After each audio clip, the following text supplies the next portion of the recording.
दोस्तों, स्वागत है आप सभी का अपने यूट्यूब चैनल पर। तो आज हम बात करने वाले हैं म्यांमार की। जी हाँ, म्यांमार में अर्थक्वेक तो आया ही है। अर्थक्वेक की वजह से म्यांमार में चौतरफा मार पड़ा है। जी हाँ, भूकंप के अलावा गृह युद्ध और भुखमरी जो है वो म्यांमार में एक बड़ी चुनौती बनकर के सामने आया है। आपको बता दूं, सेहत के मोर्चे पर भी म्यांमार काफी ज्यादा संघर्ष कर रहा है। जी हाँ, इस वक्त 3 देशों में एकदम तगड़ा भूकंप आया हुआ है। इसमें म्यांमार, थाईलैंड और बैंकॉक, ये तीनों देशों के अंदर काफी ज्यादा और तबाही वाली, भीषण तबाही वाली भूकंप आया है। तो आज हम बात करने वाले हैं म्यांमार की।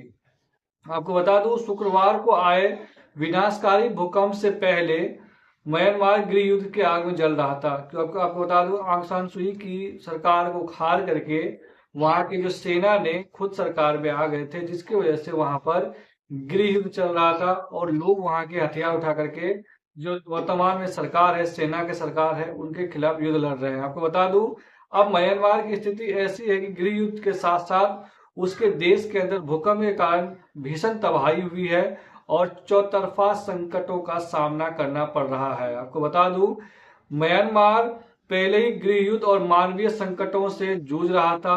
अब एक शक्तिशाली भूकंप ने देश को और देश का जो हालात है और बद से बदतर बना दिया है। शुक्रवार को आए 7.7 की तीव्रता के भूकंप और उसके बाद 6.4 के तीव्रता के झटके ने देश के कई इलाकों में भारी तबाही मचाई है।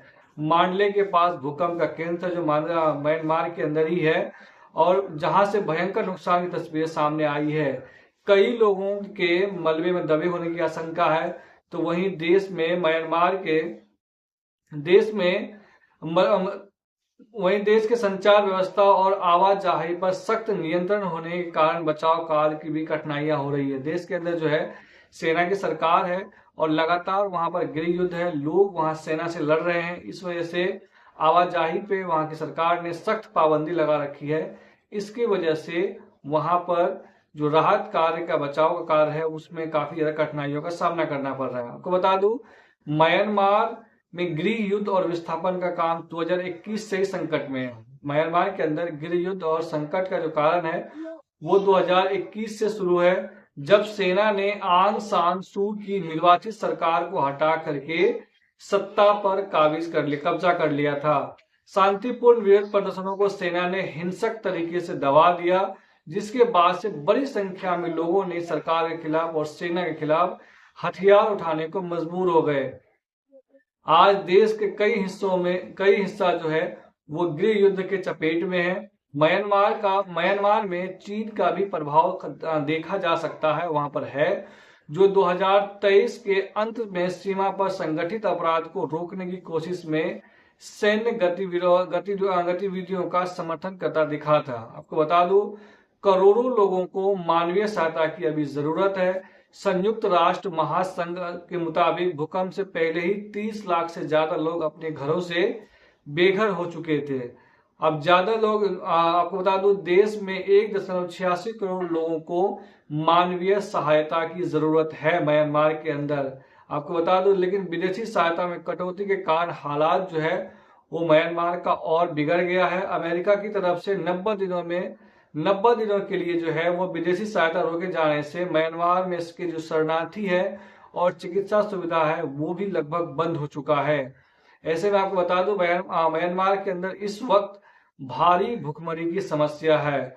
वर्ल्ड फूड प्रोग्राम यानी WFP के अनुसार म्यांमार में 1.52 करोड़ लोग अपनी बुनियादी खाद्य जरूरतें पूरा नहीं कर पा रहे। जी हाँ, बुनियादी चीजें जो वो खा सकता है वो भी पूरा नहीं कर पा रहे हैं, जबकि 23 लाख लोग भुखमरी के गंभीर स्तर पर पहुंच चुके हैं।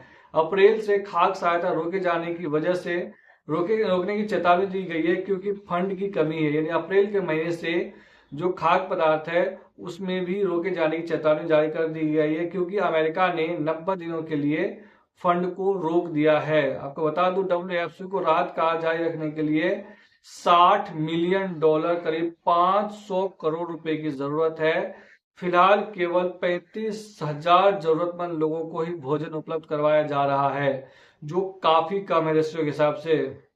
आपको बता दूं, दक्षिण पूर्व एशियाई देशों में स्वास्थ्य का संकट लगातार गहराता जा रहा है। देश में स्वास्थ्य सेवाएं ठप होती जा रही है। यूएन मानवाधिकार परिषद के मुताबिक टीबी और एचआईवी मरीजों को हफ्ते से दवाई नहीं मिल पा रही है। विकलांग बच्चों को पुनर्वास केंद्रों से बाहर कर दिया गया है। खाने और पीने की पानी की आपूर्ति में कटौती की गई है।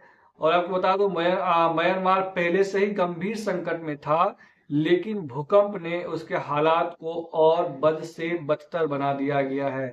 इसीलिए कहा जाता है कि देश के अंदर एक निर्वाचित सरकार होना चाहिए, जो अभी म्यांमार महसूस कर रहा है। वहां की सेना सत्ता के लोभ लालच न होते तो मुझे लग रहा है कि म्यांमार के अंदर इस तरह के भुखमरी संकट ना होता, चिकित्सा का संकट ना होता। वीडियो अच्छी लगी हो तो चैनल को जरूर सब्सक्राइब कर लें। धन्यवाद।